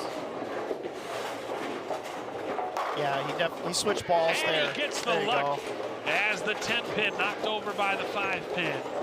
Yeah, he made a ball change there. I think that was the right choice. He went to something that's going to roll a little harder, pick up the lane a little bit quicker, so that way he can get the proper read into the pocket. Christensen, they've already clinched it, haven't they? Yes, they have. So Christensen that's adds a win. to the total there as he leaves the 10-pin standing. But it's a win, more than enough for Blaine. They take Coon Rapids down 181 to 170. So for the second straight match, Coon Rapids goes down 2-0. But in their last match, they took the 3rd game, battled hard in the 4th, lost by 3 pins, and then won the 5th. You see the totals there. Blaine, top of the Metro North Central Conference for a reason. They were 3rd at the Southern Fall Challenge this year, 4th at the Northern Fall Challenge last year. As, again, another strike recorded by Matt Fable to start things. Yeah, I expect Coon Rapids to come out firing in this game. Yeah. They made looks like Coach Rock made a lineup change here. Looks like they're going to come out swinging this game. Joey Lindstrom, the brother of Caleb, kisses the bowling ball? That's what made me think of the superstitions. It's generally the bowlers nowadays, what they do is they'll blow into the thumb hole, they'll create moisture. And they help create moisture to help them actually get a grip or a good feel for the ball.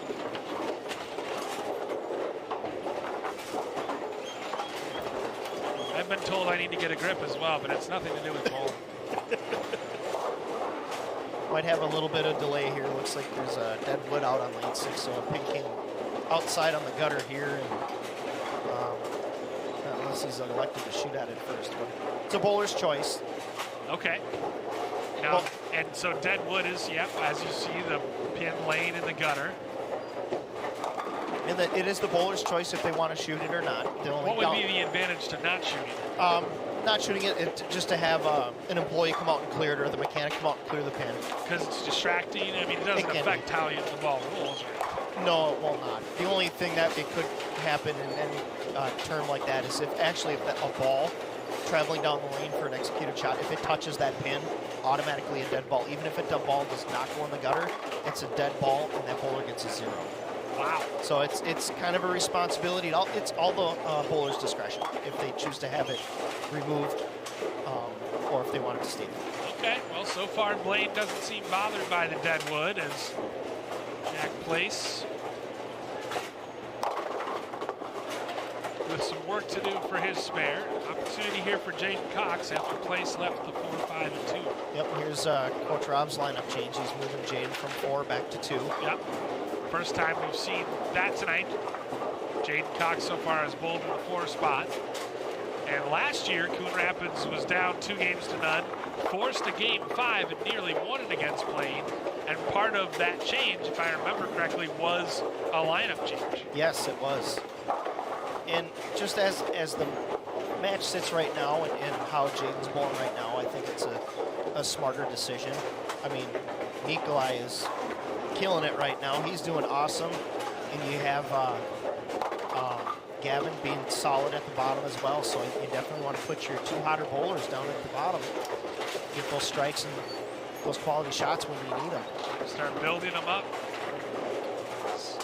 Cox looks to pick up his spare and does.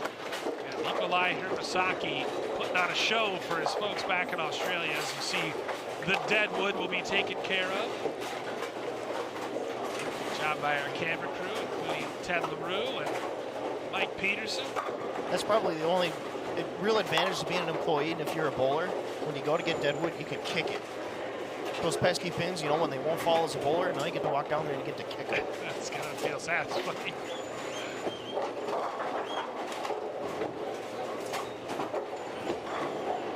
Bagley has done pretty impressively as well here today. Leaves the 3 standing on that first roll.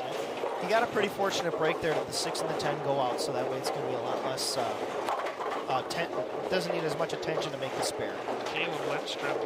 Interesting to see him not in the anchor role. He's a pretty good 3, and he collects a strike right there. Yeah, it's he's the depth of playing, I suppose. Yes, yeah, that's one of the main reasons why they're so good. You got a guy like Caleb Lindstrom in the middle of that lineup. Pretty impressive as Bagley picks up the spare. Yep, your 3-8 position, it should be a good, smooth, stable position. Just make quality shots to make sure you give your 4-9 bowler and your 5-10 bowler a good read so they can throw strikes. Misaki, all important role here for Coon Rapids. And again, and he's ripping racks. A heater. He's ripping racks. Here Misaki lets out a war whoop as he collects another strike. Great lineup decision by Rob DeVries. And I guess, John, as a coach, you get a feeling, right? When you see the kids bowling, you kind of know who has the hot hand, don't you? Yep. When I coach my kids, that's one thing I really pay attention to is the kids that are in the pocket getting strikes, and of course they're on point with their spares. They're going to be deeper in the lineup, and not knocking against the kids that are in the high part of the lineup, but I mean they're your starter kids. Those are the kids that are going to give you good quality shots as well, and get the ball into the hands of your guys in your 4 and your 5 spots to win your match and win your games. And Alberg, a difficult spare to try to pick up. So right now, Rapids has a 69-63 lead as we get to the Acre portion. And Gavin DeVries, he's rolling a hot ball as well. He's getting a nice read right off of his 4-9 bowler and executing very well. They definitely, Coon Rapids is trying to put a statement here right now with this game with Blaine. I'm going to pull out a bowling term for you here, John. I would say, based on what we've seen, Nikolai Hermasaki is throwing rocks. He's throwing rocks and ripping racks. Oh, JJ answered Google's here a really wonderful nice. thing. Yep, 89-73. And Fable back to the top of the rotation. Fable's been shot. real good. He picks up his second straight Great strike. shot. Yep, you can hear it now from the crowd and from the parents and the kids. They're getting into this. Keep your foot on the gas and make, force your opponent's hand. Beautifully answered, though, by Olsen for Blaine. Cameron Olsen. We got a dogfight going right now. Yeah, 3 straight strikes recorded a turkey for Coon Rapids. Looking to make it a ham bone. We haven't had one yet today, have we? I don't think so. No, not that I've seen. So we place looking to make it 3 straight for Blaine. Trying to keep pace. Well, looks like he got a little handful at the bottom there and pulled it, but pretty fortunate. Jack's got a fairly simple spare here, the 5-9. How difficult is it, John, to have that repeatable motion? You definitely got to learn how to handle the emotions. 'Cause, I mean, you're amped up. I mean, in Jaden's position right now, you're sitting on a turkey. You're kind of in desperation mode to get your team a win to get back into this. So it's like you still got to keep emotions in check and still throw a quality shot. A lot of things that I teach my bowlers, high school bowlers, and some of the other kids, and even parents that I coach. Breathing is a huge tool. Absolutely is. Deep breaths, just relax, and don't get out of your own element. Cox still can pick up a spare here with the 8-10 laying out there. Good cover there by Place, Jack. yeah, Jack Place does that as well. 143-121. Coon Rapids trying to stay alive here in match number 2. Down 2 games to none. Great Beautifully spare. done. That's a great spare. Appreciative applause from the crowd behind us as Jaden Cox picks up the 8-10 split, picks up a spare. I love when the bowlers talk to each other too before the roll. You kind of wonder what's being said. And that's a great thing, again, you got 5 bowlers bowling one game, so you really, to bowl that quality game, you got to talk it out, Caleb Lindstrom does his job. So close right there for Bagel. No ham bone, but still a very makeable spare. And right now, they have had no openings right now. It's all been spares and strikes. That's great. Just keep your foot on the gas, keep forcing your opponent's hand. Do you think, John, there's an advantage to bowling first or second in bowling? What's considered the better option? It's being a team game. A lot of people have different thoughts and aspects about that, and if they want to put the pressure on your opponent or if they want the pressure. It's I guess it's really all a feeling of that bowler, and that's the nice thing is about high school bowling is they got to stay within the frame. So they can't if a team has 5, 6 in a row and they want to get out to a big lead, they can't necessarily do that. But for him, I think it's all a preference on the bowler. If they want to get up there and apply the pressure, or if they want the pressure. Masaki's loved the pressure, and he nearly picks up his 5th straight strike, but he leaves the 4-pin hanging out there. Tight one here, 184 to 161, but a big strike recorded there by Braylon Alberg. Yes, that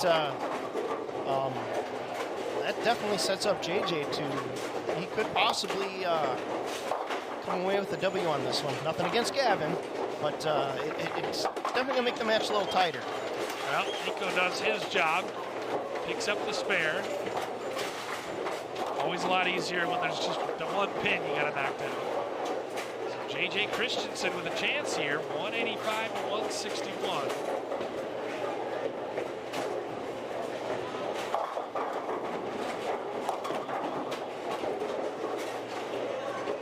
Christensen in the anchor leg, hoping to bring it home for Blaine. He got that shot. He got it on Steeper target. out there. He did. He got it on target. What happened on that shot is what they called is missed it at the bottom. So in other words, he didn't get the lift and the rotation at the bottom of the swing to make the ball change direction. Oh, there you go.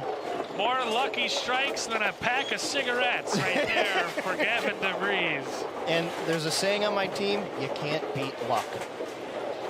Gavin DeVries got some there, 205 to 185 as Christensen is able to pick up the spare. And actually with that break, Coon Rapids shut them out. They won the game. Okay. So they're climbing back out of the hole. I kind of thought that, but I didn't want to say it and be wrong. So I'm glad you confirmed. DeVries, good shot there. Nearly made it 2 in a row. The 7, that stubborn 7 pin hanging out there. 214 to 189. Coon Rapids will pick up its first game win of match number 2. And JJ here is going to make a ball change again. I think he's going to try that same ball he did in the last 10th frame. So they'll stay alive. They'll still be trailing 2 to 1, but that ball change was effective. That was pretty good there. As Christensen collects the strike. 199 will be the final total for Blaine. DeVries picks up his spare, so 215 to 199, the final score. Coon Rapids in game number 3 takes it. So we move on to game number 4 with the Cardinals still alive, but trailing Blaine 2 to 1. Yeah, that was a good game for them. So they definitely put their foot on the gas. They had a clean game, which is awesome. 215. Best score of the day for them. First time they've passed 200. Their previous high was 193. So Blaine wins the first game 204 to 183. The second game 181 to 170. Coon Rapids though 215 to 199. That's the highest score we've seen any team get today. And like you said, a clean game, very important. Yes, that is Coon huge. Rapids. Delay in the action as Coach Julie Saba organizes her lineup. Saba, like we said, in her 5th season. When we asked her, what do you enjoy about coaching high school bowling? She just said, I enjoy the kids, seeing the joy they have when they're doing something they love in a competitive setting. I just love giving them that chance. It's all about the kids. Capitalized kids. For emphasis. Lindstrom leaves the 7th pin out there, but it's good start for him. Absolutely.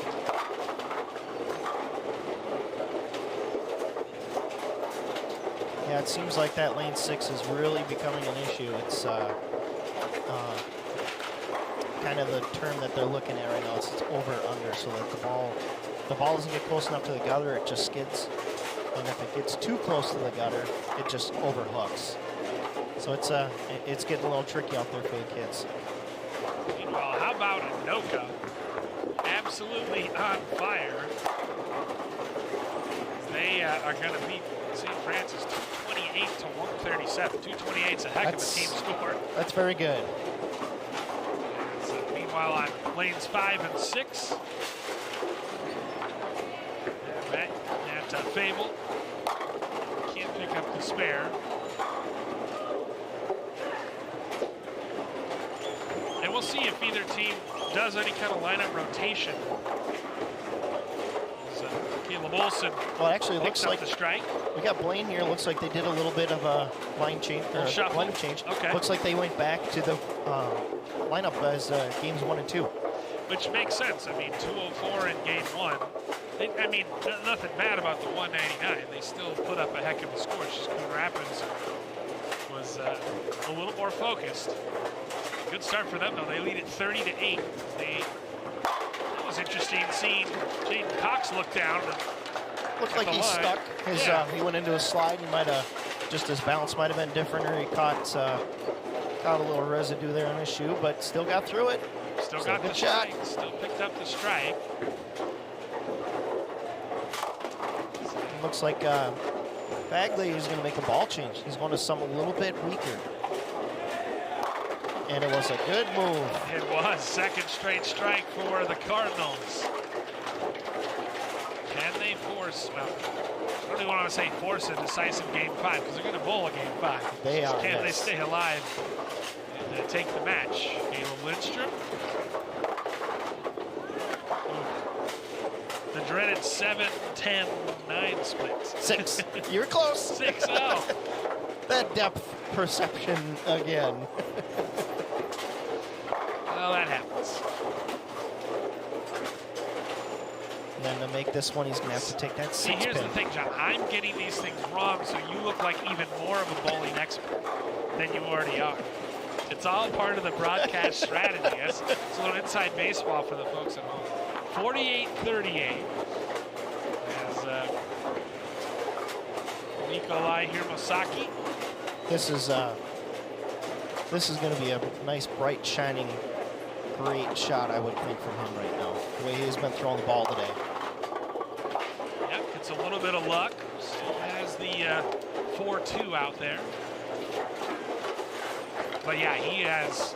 It's almost surprising not to see him throw a strike the way he's been going. And Alberg's been on fire as well, and he continues his hot form, blistering the pins. That was a big for a shot. strike.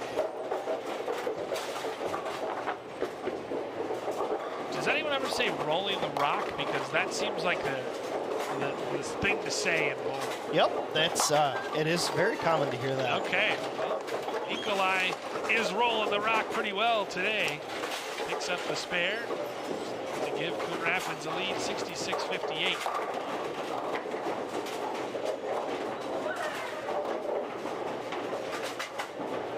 First time in game 4 for the anchor, Gavin DeVries. Yeah, The second team All-Stater has a chance to pick up a spare. he got a little quick on that one. Speed was a little fast. That's right. Keep within yourself. Keep your focus. Make the spare. Now is Brunswick, John, as J.J. Christensen takes his turn and collects a strike. Just rocking the pins. Is Brunswick the scoring system? I believe this system, yes, is the Brunswick scoring system. Okay, because growing up in Glen Ellen, Illinois, a suburb of Chicago, Brunswick Bowl was the name of our bowl. So, Interesting. yeah, little fact. Factoid is I like those. DeVries picks that one up. So I just kind of made that connection, right? Jack Place takes his place, shines up that right pick ball.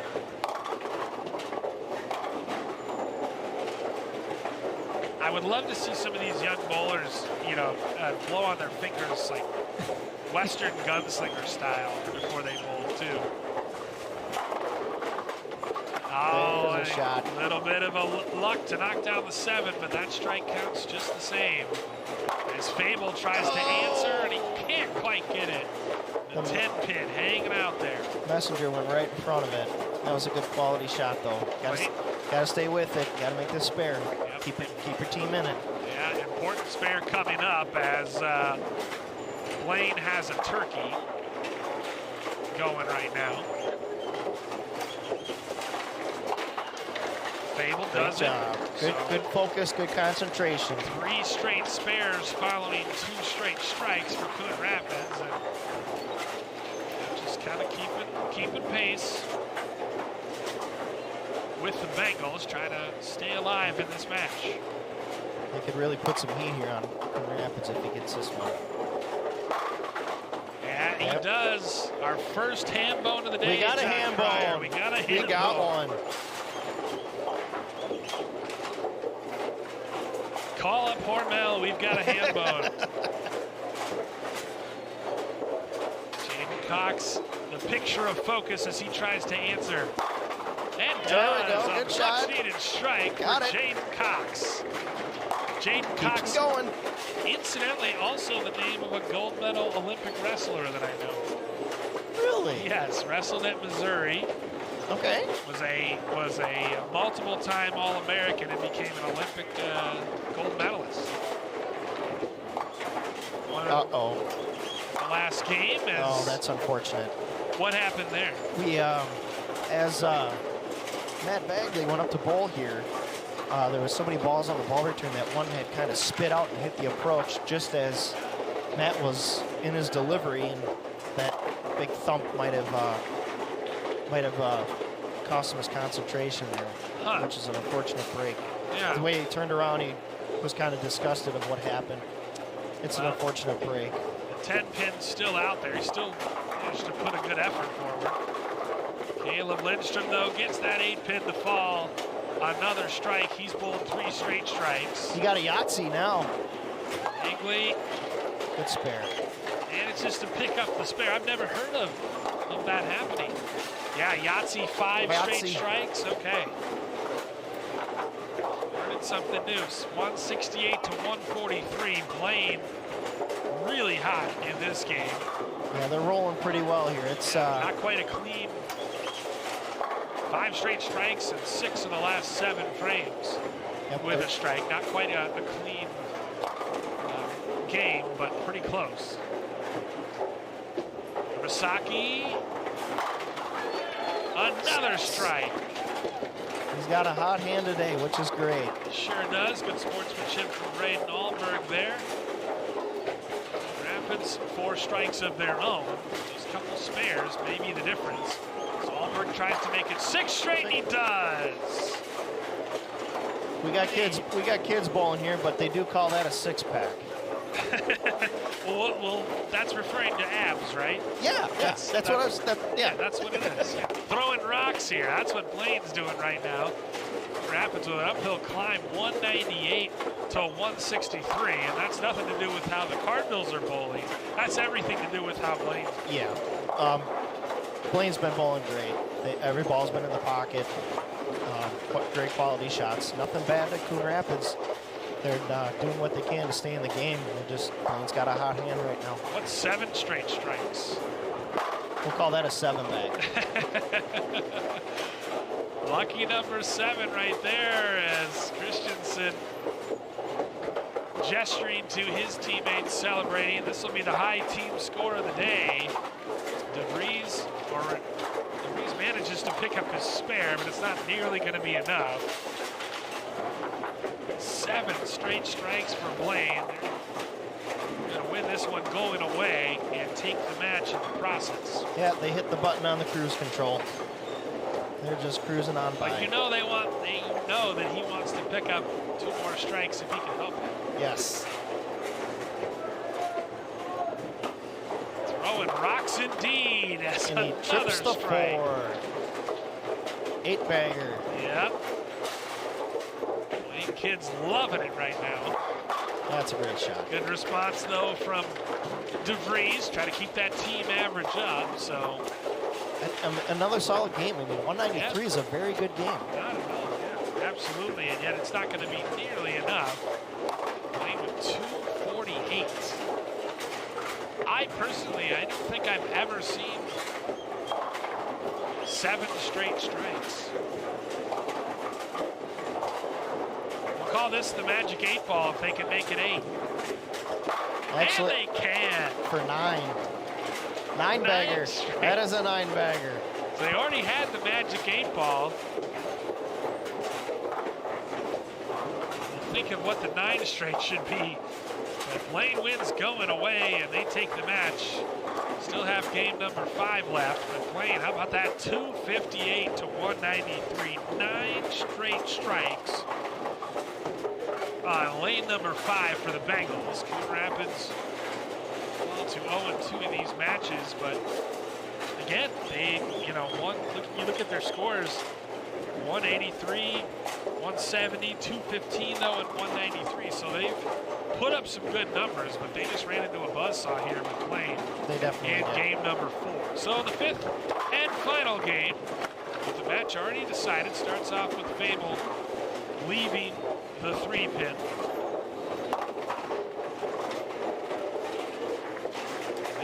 on a bowling clinic. Is Lindstrom. Watch Fable.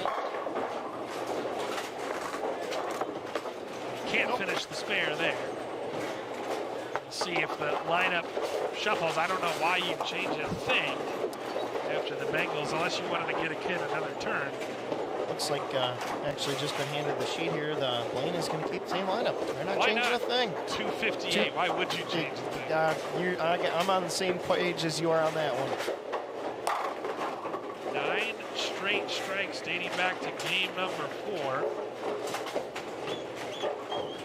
Eagles demonstrating why they're now 10-2 after defeating Spring Lake Park and winning this game against match against Coon Rapids in game number 5. Joey Lindstrom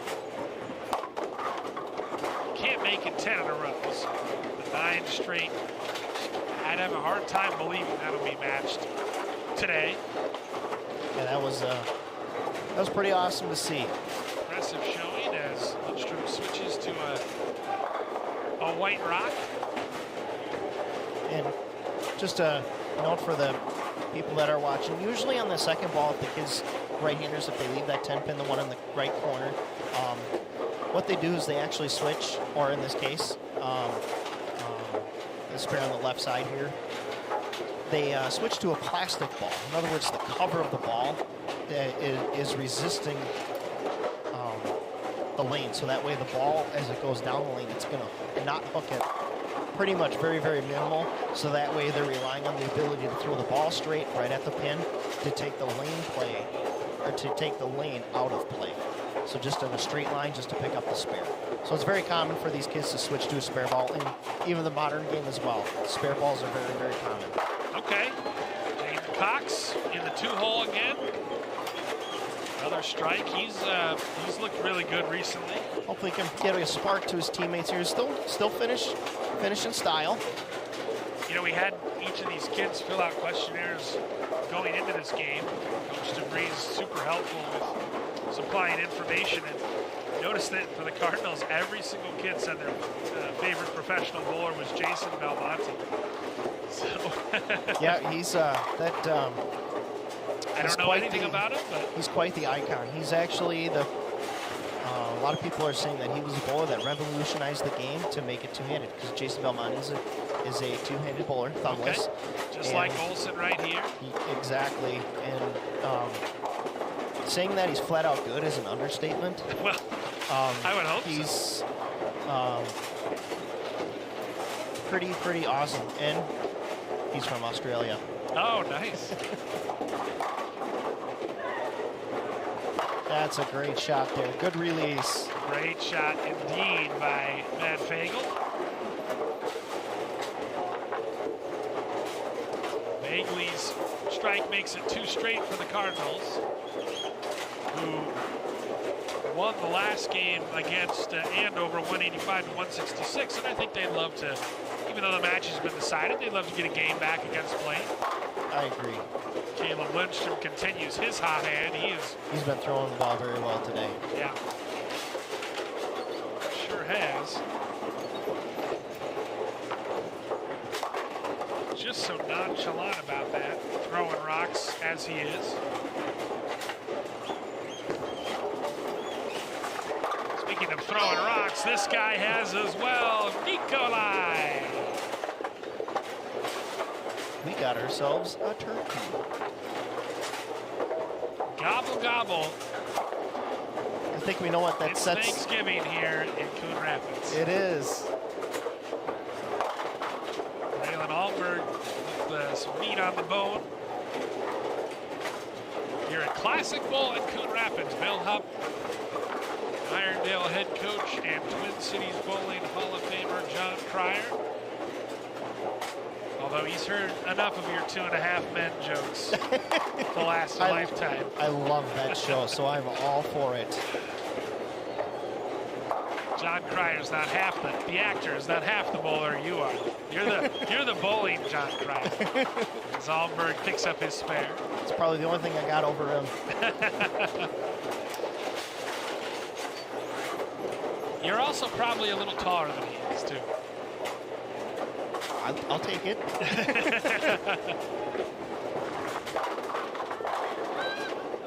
I don't know how much bowling pays for coaching, though, but he may have a little more money than you. Just maybe. A little bit. It's syndication. That's what it is. J.J. Christensen. Great shot there by JJ. Gets throwing rocks. J.J. Christensen, the MOP of the Metro North Central Conference. He's showing why he is number one right now in his conference. He's disappointed by that miss. First time today we haven't seen him pick up a spare or a strike.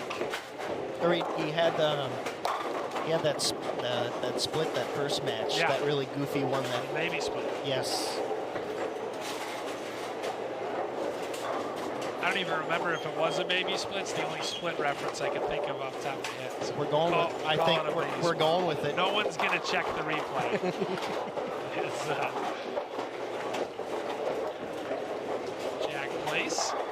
Place is a good name for a bowler, I feel like. Nice job there by Matt Fable, the senior. 3 seniors, a junior, and a sophomore in the Coon Rapids rotation today. And I have to assume that based on the depth and popularity of the program, that the JV team's probably pretty good for Rob DeBreeze as well.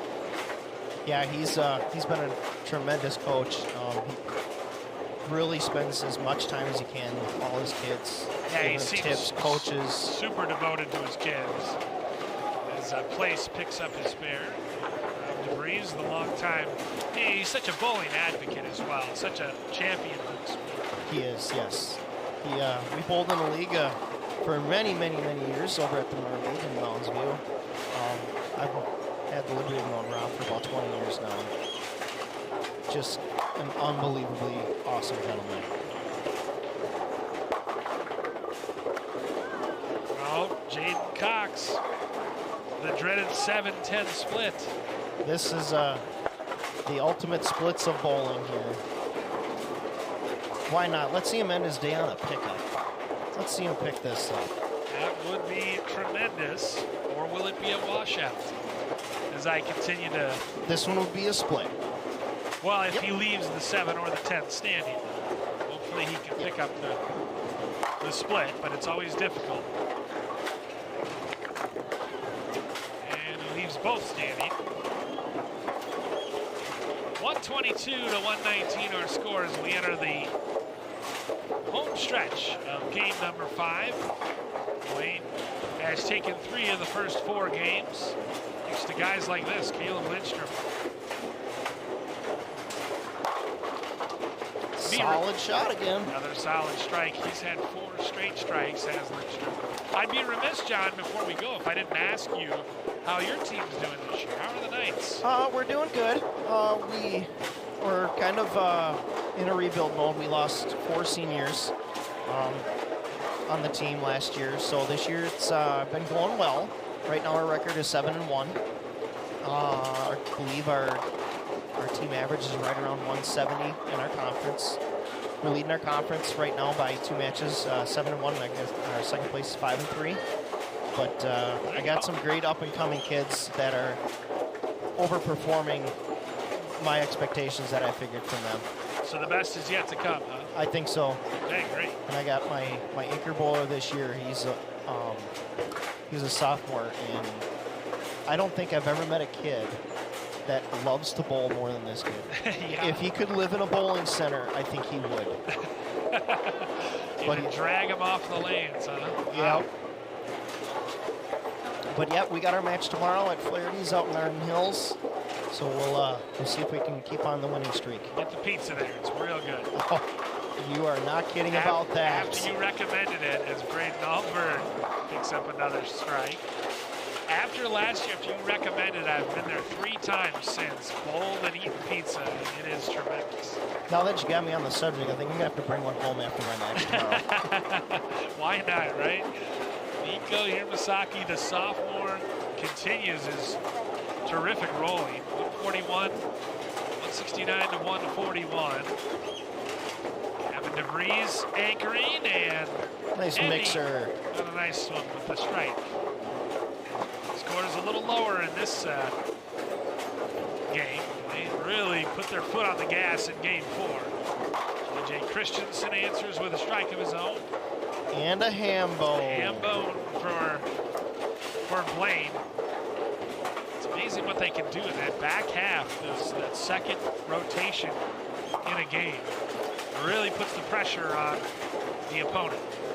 And that's a great aspect to have, especially as a 5-man Baker team, when you can stay stable, quality shots in the front, and then you're able to put together, you know, some type of string of strikes in the back.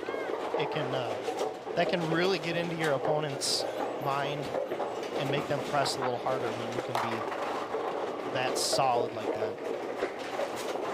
What's 5 straight again? We'll call it a Yahtzee. Yahtzee for J.J. Christensen.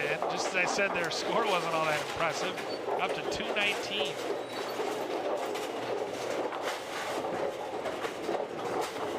Blaine's like a really good, it's like a marathon runner with a really good finishing kick. Yes. This bowling team. 71 will be the finishing score for Coon Rapids. Blaine's not going to hit 258, but nonetheless, very impressive. They look to make it 6 straight.